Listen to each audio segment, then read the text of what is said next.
All right. So, as you guys know, this is part of our 24-month clinical supervision curriculum. And I told you that I would like to have it a little bit in alignment with the astrology that's happening because it makes it fun for me and want it to be fun for you guys as well. So, we are in Virgo season. I don't know if I have any Virgos on the call tonight, but we are in Virgo season. And one of the myths or stereotypes about Virgo is perfectionism. And so I wanted to talk about when perfection blocks connection. And so that is our topic tonight. When perfection blocks connection. All right. So, our agenda tonight is we're going to talk about perfectionism in clinical work or in social work.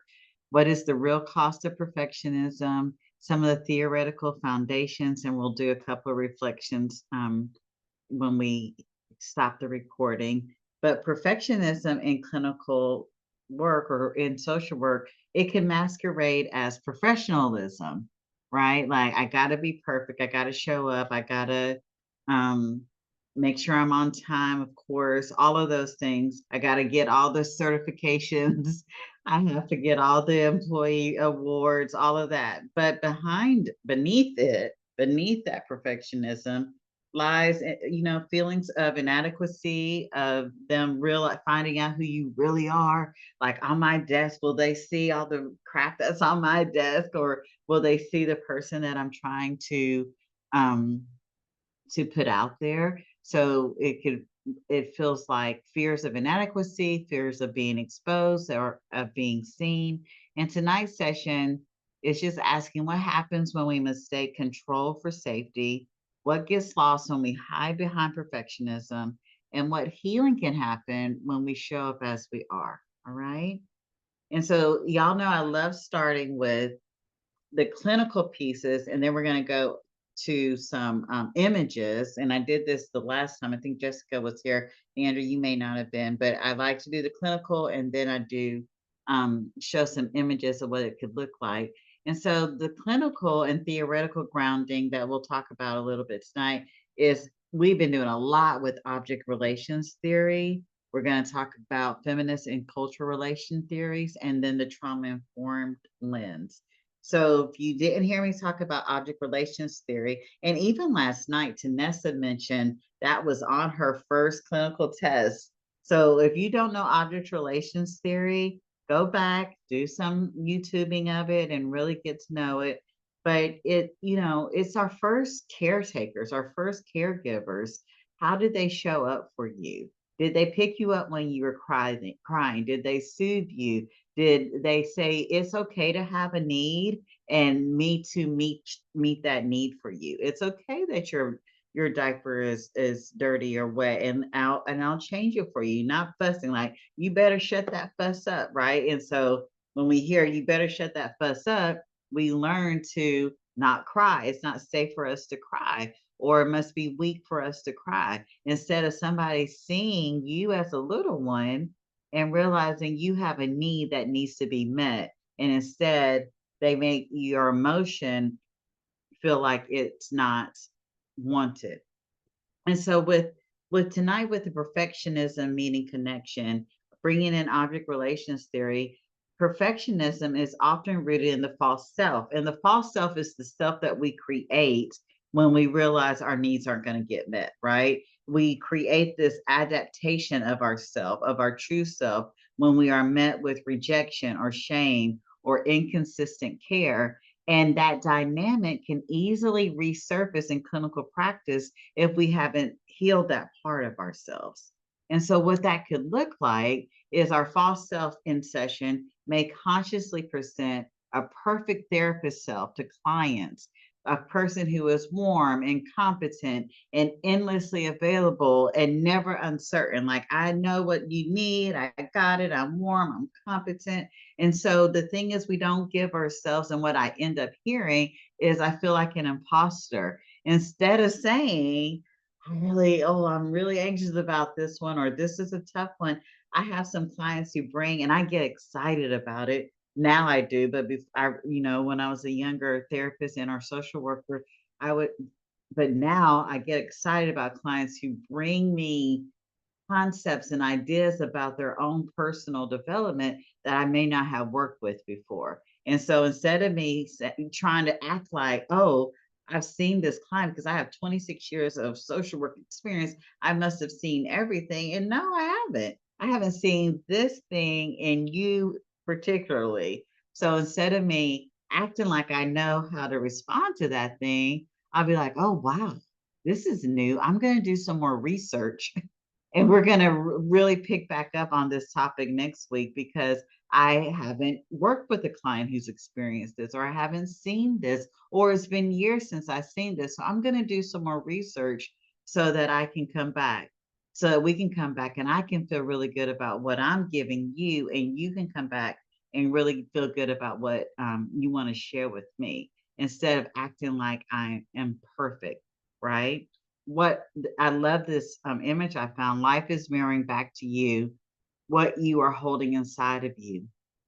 Because what object relations theory ends up looking like is if we grew up needing to mirror caregivers' needs instead of having our own needs mirrored. So if you grew up in a house and your mom would come home and she would be angry, or your dad would come home and they would be angry, you learn to not make a fuss. You know what I mean? Like you learn not to be a bother, not to bother anybody, or if you needed to anticipate the needs of your parents or your guardian, now that shows up in the therapy session or in the social work practice. You are now anticipating the people's needs that are in front of you because that's what you learned to do when you were a little one. So, an example could be instead of letting silence hang and seeing what emerges, the therapist jumps in with interventions to prove their competence. So, for instance, today I had a client, her dad died on last Friday, and I just asked a simple question. I don't know if this was the question, but it was like, how was that for you? And when I tell you, she sat there for several minutes and I just watched her, all the different emotions and the thinking. You could see that it was playing, the screen of the service was playing in her mind, but she wasn't saying one word. And I sat there and I wanted to say something like, it's okay. You can take your time. I didn't say anything. It was several minutes, and that happened a few times during this session. So, one of the things I really want to encourage is instead of us jumping in to prove our competence, just to let somebody know, I care about you, I see you, sometimes just being silent is your competence, is allowing somebody to have an emotion, have a difficult emotion without us needing to woo woo it away or, comfort it away. But like, yeah, that's a tough emotion you're having. And I'm going to sit here with you while you're having that emotion. Yes. We were taught, Jessica said, we were taught to sit in silence at school and be comfortable with silence. And if you're not comfortable, practice it on your own. Turn off the radio. Don't, when you're in your car, just be in silence. You don't have to have TV going all the time. Just sit in silence so that you can be comfortable in silence when you're sitting with your clients, because sometimes to prove our competence, we think we need to jump in and say something. Another way object relations theory shows up is through transference and countertransference.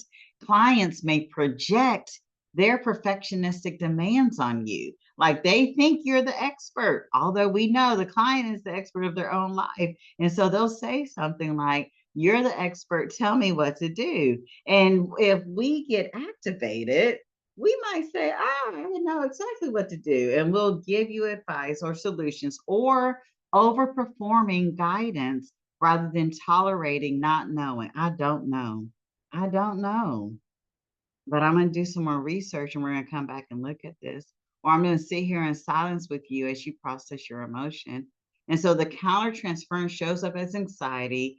You're thinking or saying to yourself, if I don't get this right, they'll think I'm a bad therapist. If I don't say the right thing, or you second guess at the end of the session, maybe I should have said this, or maybe I should have said that, right? Now they're never going to come back and see me again. So they must think I'm a bad therapist. The other way object relations theory can show up is that we may not want the messiness. Like, I don't, the tears and the anger. I have a client right now who, she has a mama and a auntie who both have very severe mental health issues. And part of the symptom for her mom and auntie were that they did not sleep well. So she's suffering with insomnia. My client is suffering with insomnia right now, and she is angry. She's so angry. And instead of trying to intellectualize it and all this, I let her be angry with it.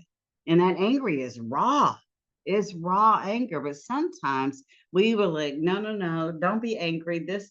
You could do this, and that versus allowing it just to be messy. Like, I don't know why you can't sleep. She's tried all the things. I don't know why, but let's just talk about how angry you are, that you've had a difficult life, and it's unfair that you're now experiencing this as well. But allowing ourselves to let the messiness happen. Instead of repairing after a misstep, if you made a misstep, if you said something wrong, I have clients who's like, no, I don't, I will stay in our overperformance. What if this, and this? And they're like, no, that doesn't really resonate with me. And then we kind of, oh my God, I'm a bad therapist because something you said or suggested didn't resonate. And again, it's an opportunity to be like, oh, okay, I said this, but what you're really feeling is this, instead of trying to instead of just trying to make it be what you think it is because you're the expert. And again, the client is the expert of their life. And so clients then, when we don't just own up to, you know what, I made a mistake, or oh, that's not what you were saying, clients can then see us modeling how relationships can survive imperfection. Clients can see us modeling how relationships can survive imperfection, which is so important. And so, one of the reframes for object relations theory is authenticity over performance. Clients don't need perfect therapists, they just need attuned ones. Like, where that client is, meeting them where they are. Also, repair over perfection. Healing often comes from how the therapist handles mistakes, not from never making them. And then presence over expertise. Clients grow more from being deeply seen than having a polished answer. That is so true.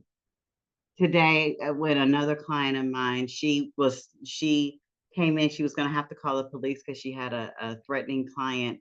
Um, and I was sitting with her, and she's like, I want to know what you were thinking. And I said to her, you know what? I'm just holding space for you. I'm just holding, I didn't give her expertise on, all the things about calling the police when you have a dangerous client. I just said, I'm just holding space for you because that must be a very difficult decision you're having to make. Right. And so having presence over expertise is so important for our clients. The next clinical framework that we're going to move into is feminist theories. Perfectionism often stems from navigating power structures that penalize vulnerability, and women and clinicians of color frequently are overperforming to be taken seriously, erasing parts of themselves to survive.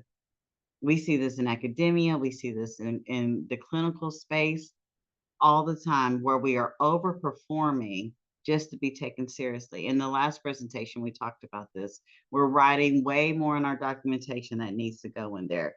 And the doctors who are usually males, they write three words, and or they take your documentation, they copy and paste your documentation and put it into their documentation. Has that ever happened to you?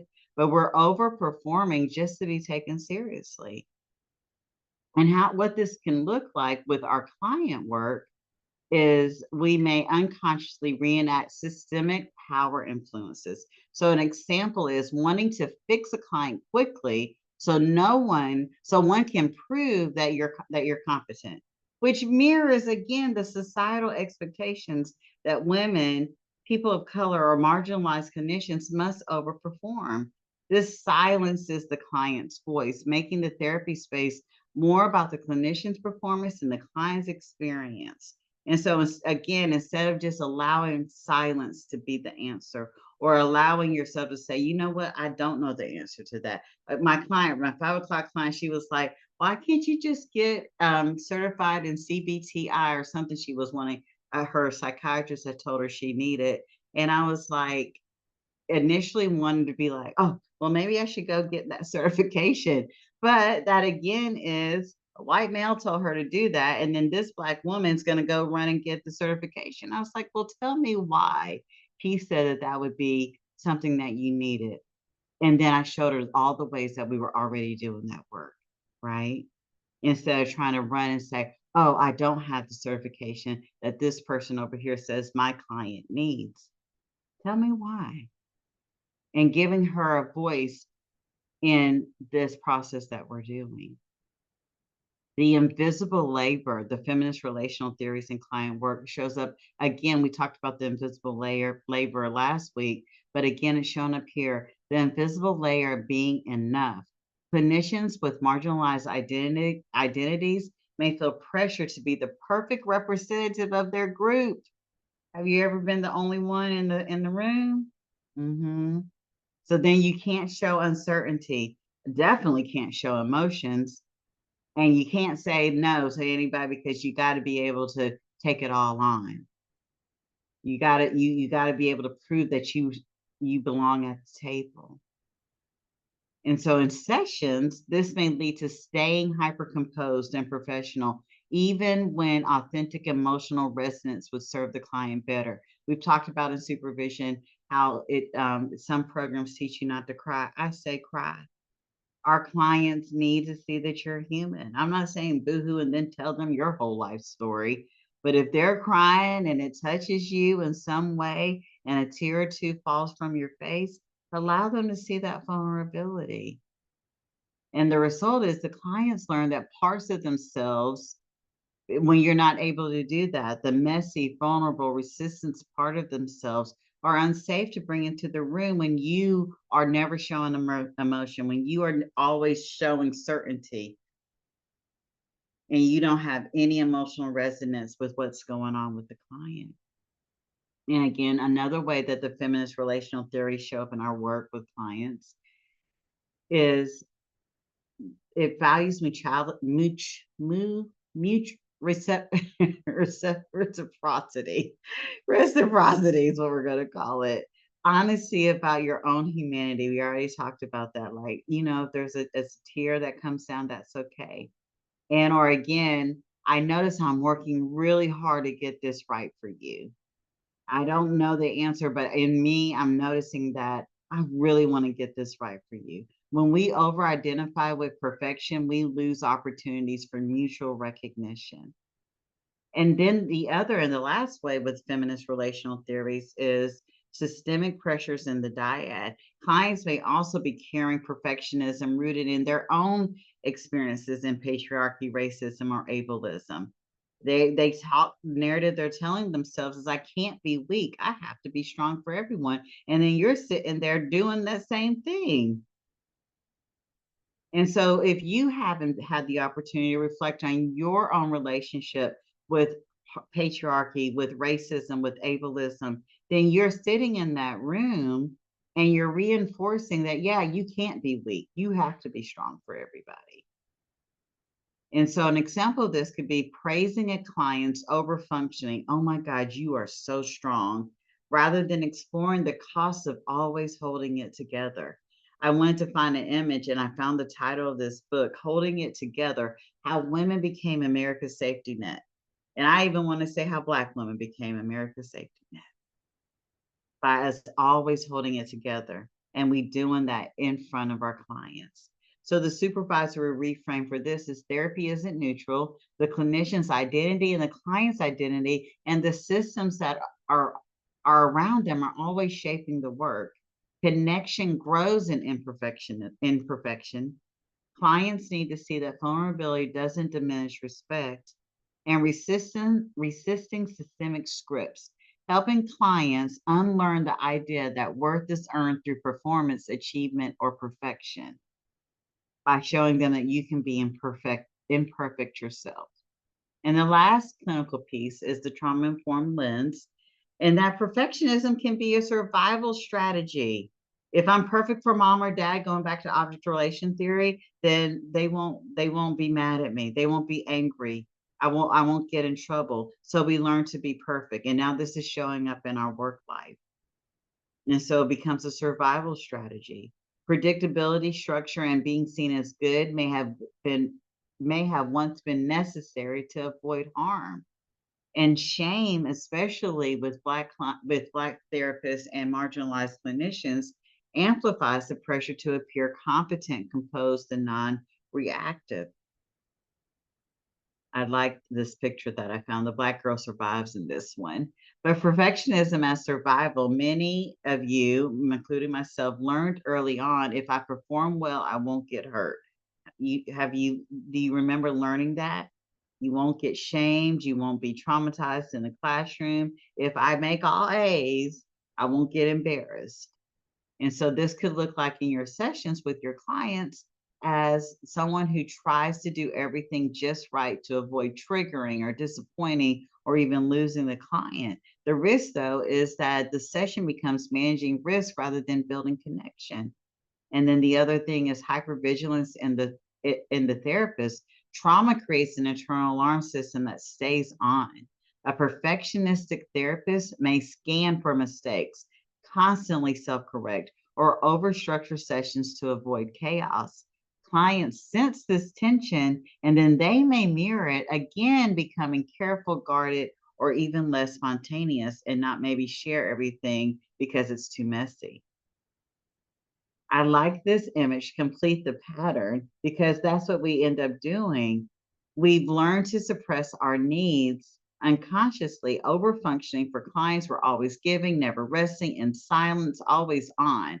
This mirrors the client's trauma dynamic of caretaking for others, reinforcing the idea that vulnerability is unsafe.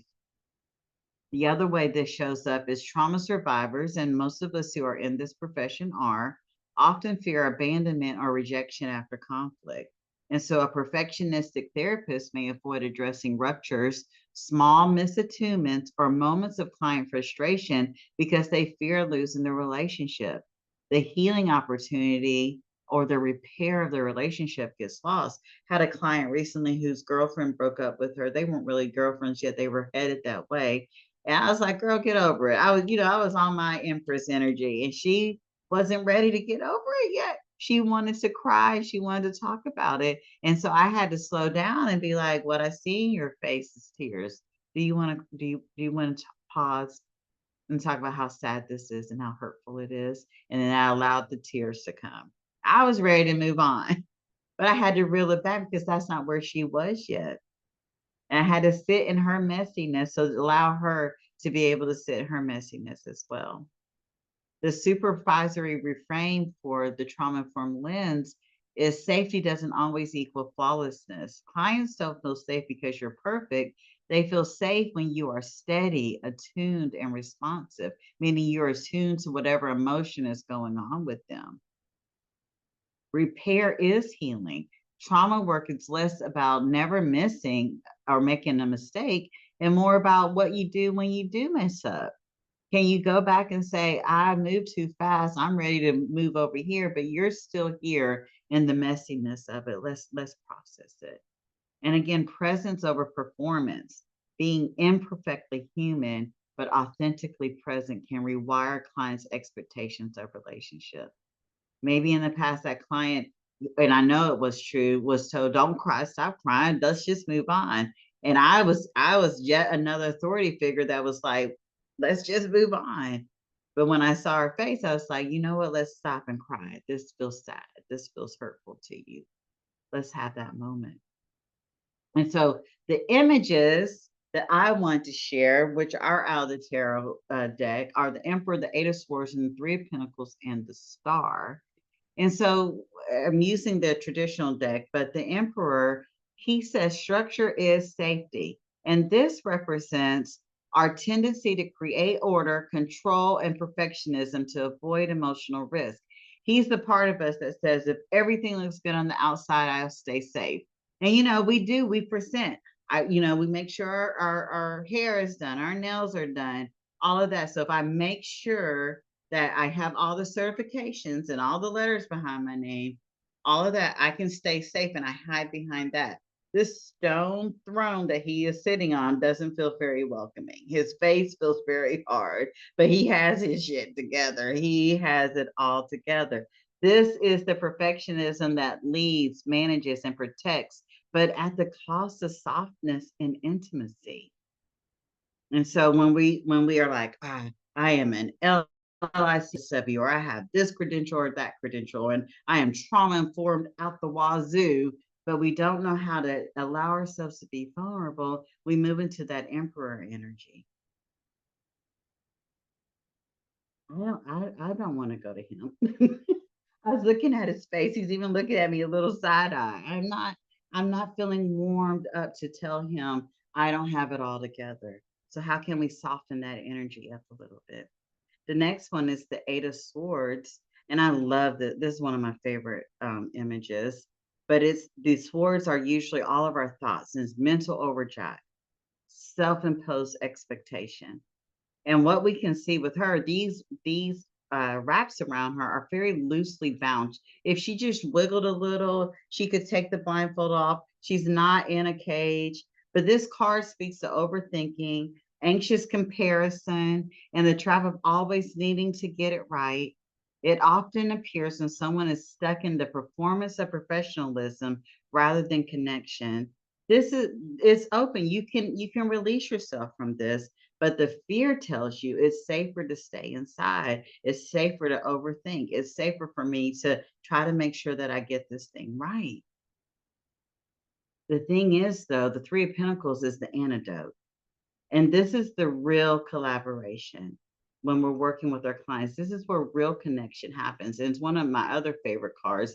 In the traditional deck, we have the builder here, we have the architect, and this person is supposed to be the nun, the spiritual connection. And when we're able to bring in all of the pieces of ourselves, and it's highlighting the importance of showing up in the process. Like, I don't know everything, the client doesn't know everything, and obviously the system doesn't, that we're all working in, it doesn't know everything. But it reminds us that connection often grows in shared effort and feedback and letting ourselves be seen as learners. Like, every time a client is bringing something, it's the first time you've ever experienced it. So learn from that experience instead of shaming yourself that you think you're a bad therapist or a bad social worker because you didn't get it perfectly right. Call in collaboration, call in spirit or God or whoever your higher power is, because we this work that we're doing is so much bigger than us, right? And then call in supervision. Get supervision for things that may have been tough or hard for you, knowing that it's tough and hard for all of us, including those of us like myself who've been doing this thing for over 20 years. And so this card offers the antidote, a connection through honest contribution, not flawless performance. And then finally, we have the star. And again, that's that presence over performance, authentically showing up as yourself, being seen as you are. In the traditional deck, the star is usually very naked, very naked. But it invites us to that freedom that happens after we let go of the mask. It's the soulful reframe. Perfection isn't what builds trust. Presence is showing up as your authentic self. That's why we're called illuminated expressions, because I want people to show up as their authentic self, including Otis, who is crying his head off right now. But healing begins when we show up in our fullness, imperfections, and all. We don't have to be perfect for our clients. They're not expecting perfection from us. They want somebody to sit with them and witness them. And so our reflection exercise is, what would change if I let connection matter more than appearance? And again, remember, you don't have to earn belonging with perfection. Just showing up in your presence connects you with that other person. And our prompt for tonight, your hot topic was, bring a case where your desire to get it right may have made it harder to stay emotionally present or flexible. What were you afraid of? What connection do you think you might have missed?